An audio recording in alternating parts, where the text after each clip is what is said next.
And we welcome you back to the JAKIB Media Sports Network. This is Draft Takes. I'm Derek Gunn, and once again, I'm joined by Eagles reporter Paul Domowitz from the Philadelphia Inquirer. And Domo, as we talked about, the Eagles had 4 picks in the 6th round. Going into this round, they come out with 3, making a trade with the Washington football team for a future draft pick next year. But they stay all defense in round number 6. The last pick in this round, they go with the safety out of LSU, Jacoby Stevens. Your thoughts on them finally taking some help again on the back end, which we both thought they would do a lot earlier in this draft? Yeah, I mean, they're throwing darts at the end here. I mean, these 6th and 7th round picks this year aren't worth a whole lot. The safety they just picked, you look, it's mostly pro day numbers that knocked their socks off. I think he jumped 42 inches. He had a broad jump that was like superhuman. You're looking for one trait out of a guy this late in the draft. Maybe not even that this year because the quality of players that deep, that low isn't very good. I mean, the best thing they did was that trade. I mean, getting a 5th round pick for a next year and a good draft for a 6th and 7th and a thin draft was good. I look at this kid and it says he could be one of those hybrid tweener types, maybe a small linebacker and an oversized safety. That tells me he has the capability of doing some of the things maybe down the road that a Malcolm Jenkins did, and also some of the things that a Jalen Mills did. When we look at the bigger scheme of things, we hope he's more of a Malcolm Jenkins than a Jalen Mills. But, obviously this kid has a lot of growing to do. But the good thing is he comes from a program that has a solid history of sending back-end defensive players to the NFL. Yeah, and I mean, you're right. That's what everybody's looking for. I mean, everybody's looking for bigger, the dime safeties that you can put out there now that when you're in coverage, that can cover a slot guy and yet still help you against the run. So if he can give them that, that's great. I mean, they're also going to be looking for that from Kayvon Wallace and some of these other people. But it's a valuable commodity right now in this league. When we look at this team up front in the trenches on defense, and we notice that they drafted 3 defensive linemen, is it feasible to think that maybe 1 or 2 of these guys could play a lot sooner rather than later? When you consider the Eagles do need some help up front, even if it's just rotational help. Yeah, I mean, interior, they've basically just they need some depth there. So you got to rotate guys. Fletcher Cox, you want to keep his snaps manageable. So yeah, I think somebody like Milton Williams, maybe if he can prove he's ready, they'll give some snaps too. They've got a couple guys there, Williams and Marlon. I don't even want to. Ron Jackson. 2 guys that they can slide in and out. It looks like they want to have a line that you can't anticipate where they're going to line up. Because I don't think we're going to see a lot of blitzing from Jonathan Gannon, but he will move people around. We've talked about it throughout the course of this broadcast that the new defensive mindset is to do more read and react more so than attacking the quarterback. I'm the kind of person, I want to attack. I want to make a quarterback as uncomfortable as possible. I think especially when you have deficiencies on the defensive side of the ball, that when you play a read and react scheme, you're just asking for trouble when you allow a quarterback to stand back there and have more time to survey a situation, especially when you look at some of the offensive talent they're going to face this season. I agree. And, one of the problems here for us Gunners, we don't know what Gannon wants to play this year. Right. We can anticipate and guess by what we saw Indianapolis play last year, which was primarily a 4-man rush. Without much blitzing, which is not all that different from what Jim Schwartz's MO. But they played more zone coverage in Indianapolis, a lot of zone coverage.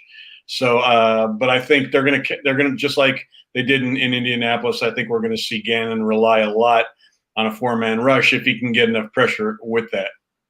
I had Brandon Graham on after the Eagles' 5th round pick, and he told me that in his discussions with the defensive coaches, they're gonna play like a hybrid 4-3-3-4, and he says he's excited about how they're going to utilize him. Now, he didn't go into details in terms of what they're going to do with him, have him stand up more, hand down in the dirt more, whatever the case may be.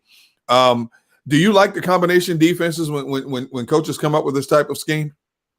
Yeah, I mean, I'll be interested to see what he does, because you don't see. I mean, his teams go to sub packages so quickly now.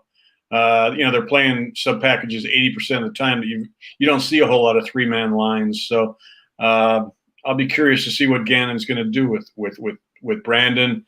With Fletcher. I mean, he's the guy. They got to figure out a way to get him back to what he was in 2018 when he was superhuman, when he was the second best defensive tackle in the league. I mean, they need that kind of play from him.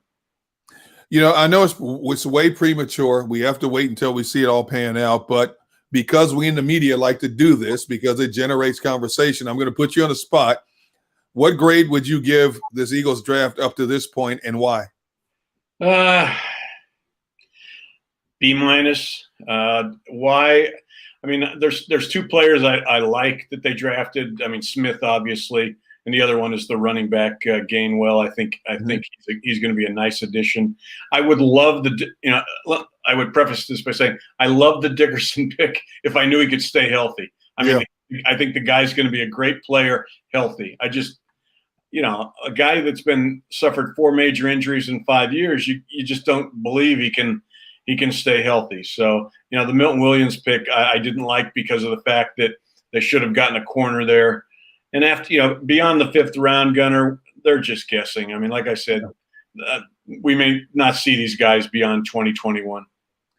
Well, I guess in some ways we have to keep our fingers crossed, because history has shown that sometimes you do find a diamond in the rough in the 6th, 7th rounds. You look at a Shannon Sharp, you look at guys like that. You look at Antonio Brown, guys like that. Those are rarities for Pro Bowl and Hall of Fame type players. Darren Sproles was a later round pick. Those are rarities, but you hope somehow, some way, you cross your fingers, cross your toes, and you hope that maybe amongst these guys that maybe the Eagles found possibly one diamond in the rough. Yeah, it's like you said earlier. I mean, LSU has had kind of a history of back end of the draft guys that have made it, like Jalen Mills. So maybe Jacoby Stevens turns out to be a decent player. I think at worst he should be able to make an immediate contribution on special teams. So that's the guy that I would be hopeful about. After that, I mean, I just don't know, about Teron Jackson, about the kid from USC, who's basically a 2-gap nose tackle. I mean, we'll see. I mean, we're going to get a chance to see these guys not until training camp, I guess, because I don't think there are going to be OTAs this spring. All right. Well, Paul Adamowicz, I thank you for taking the time to talk to me here on the JAKIB Media Sports Network. I always appreciate your input. I always respect your input and your friendship as well. And so hopefully see you soon down the road, my man. Thanks for having me, Gunnar. I enjoyed it. All right. Take care, buddy. All right. You have been locked on to Draft Takes on the JAKIB Media Sports Network, presented by IBEW Local 98. For all of you who may have missed it earlier, but are joining us now, either listening or watching, the JAKIB Media Sports Network is going to be giving out 10 Devontae Smith jerseys in honor of him being drafted 10th overall in the 1st round. Now, how could you possibly win one of those jerseys? Well, all you have to do is subscribe to the JAKIB Media channel. The winners will be announced on May 12th, which is the official day the NFL will release the 2021 NFL schedule. So make sure you subscribe to the channel. All right, coming up next on the JAKIB Media YouTube channel, more live reactions from John McMullen of Birds 365. Krause will be back as well. He will be interacting with you, the fans, to get your take on what you like, what you didn't like about the Eagles draft in 2021. And of course, we still have round 7 coming up. The Eagles have 1 pick in round number 7, pick number 234. They traded their other pick to the Washington football team. So after they make the 7th round pick, I'll be back with Zach Berman of The Athletic. We will talk about their 7th round pick, and Zach will also help me wrap up the Eagles' overall draft class for 2021. So until then, I'm Derek Gunn. We'll talk to you in